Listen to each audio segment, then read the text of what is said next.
If you have been on Instagram for any stretch of time at all, you are no stranger to thirst traps. You know for a fact that there are hundreds of thousands of images of beautiful women that are being posted on the daily. And realistically, just by spending a day scrolling on your feed, you have more than likely seen more beautiful women than both of your granddads combined in their entire lifetimes. Same thing with TikTok, same thing with Twitter. Don't even get me started on the hub. The hub is literally shrinking your gray matter. And you have to think to yourself, how is this not making us crazy?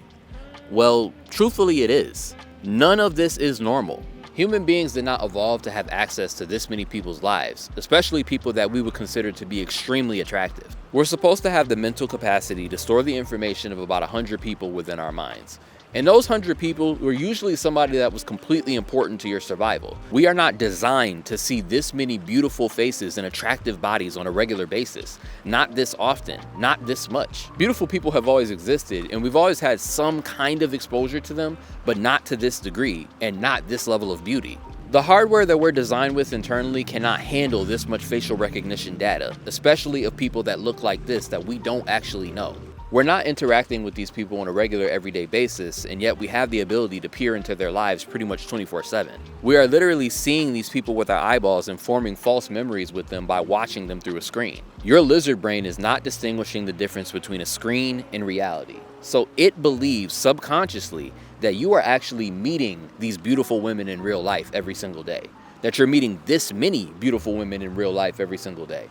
It is subconsciously formulating the conclusion that you have this many prospective candidates to be a potential mate. Your brain is not smart enough to filter through all that facial recognition data and tell what is real and what is fake, what you saw on a screen and what you saw in real life. All it knows is you saw something beautiful and you like it. And because of this overabundance of all these images that are being shared with us on a regular basis, we are becoming desensitized to beauty. Let's face it, we are overexposed to baddies. And ladies, you're not safe from falling from this trap either. There are tons of really attractive men online as well. Very handsome, very well distinguished men with really perfect proportions and muscular bodies. Men who have been blessed with amazing features of physical stature, 5% body fat. Men who are very tall and very lean and have bodies like Greek gods. Every version of tall, dark, and handsome that you could possibly look for. Chiseled jawlines and washboard abs. So many men with varying combinations of any physical features that you could actually find attractive. Men with beards, men who are clean cut, men who dress dapper, men who have expensive cars, men with tattoos. Whatever your cup of tea is, social media's got it. Social media is this gateway to give you access into objectifying all these extremely attractive people. And the algorithms are getting so smart that they're able to deduce what exactly your type is, so that they can keep on feeding it to you so you can stay online even longer. They know exactly what type of people to expose you to get you to make that stanky face. You know, the ones that you look at and you squint your eyes and you're just like, yeah, damn, oh my God, she look good. Oh my good Lord. But the truth of the matter is that this is screwing with our sense of reality. These images that we're constantly feeding ourselves do not reflect what we see in real life. But because we have so much unlimited access into viewing images of these people whenever we want, however much we want, we can't control that primal side of our brain to make us stop. Because subconsciously, we want to meet these people. If we saw these people in real life, we would be super excited to meet them. But we're not really seeing them. We're just seeing them through a screen.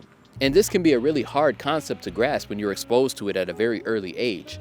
Much like most Gen Zers and kids of the Generation Alpha, which I believe are the kids that are born after the Gen Z kids, with no one to tell you the difference and for this to just be a social norm, you think that this is just okay. You think it's harmless. You think, what's the harm in me looking at these images of pretty people? You don't realize what it's actually doing to you subconsciously and how it's affecting the way that you see the world. And when you're seeing such standards of extreme beauty on a regular basis that early on in life, it's gonna make you start comparing yourself and your peers in a way that you wouldn't have done before.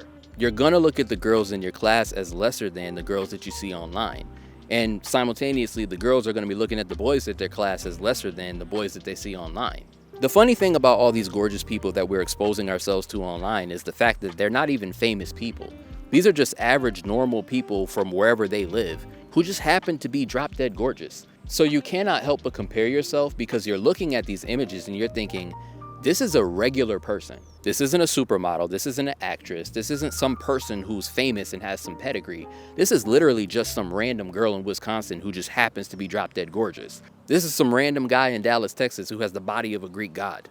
There is a natural human attraction to aesthetics because subconsciously we view it as health. We view it as somebody who has vitality. We view it as somebody who has really good genes. So naturally, we are attracted to people who look good. But when you're constantly on social media, constantly on Instagram, perpetually looking through these algorithms at these mathematically perfect proportions and amazing physicality, these baddies consistently, your brain and body is receiving the stimulus to believe that you are looking at potential mates, that you are actually looking at somebody of this caliber that you might be able to get with.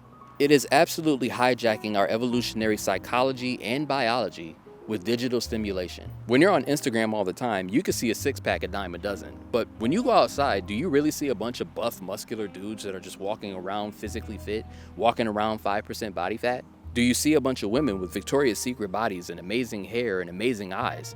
Is that the norm? Is that what you see on a regular basis when you touch grass? Truthfully, the world is full of average-looking people, more than likely including you. And that includes me too. But undoubtedly, if you keep on feeding these images to your brain, I kid you not, you're gonna start looking at women in real life and finding them less attractive.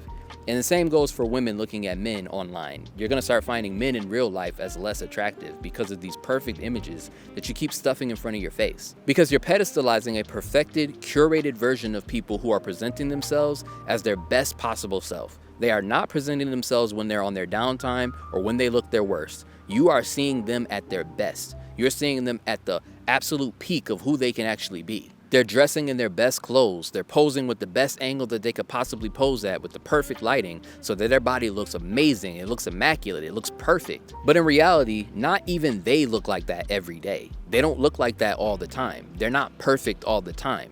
It's just an image. It's just a fantasy that you can indulge in.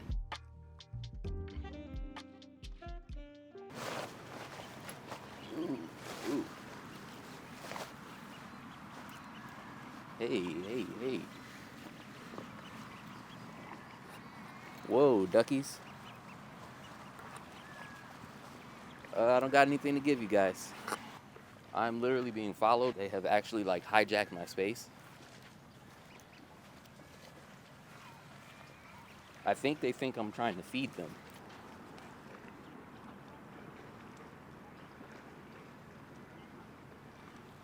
That was really crazy.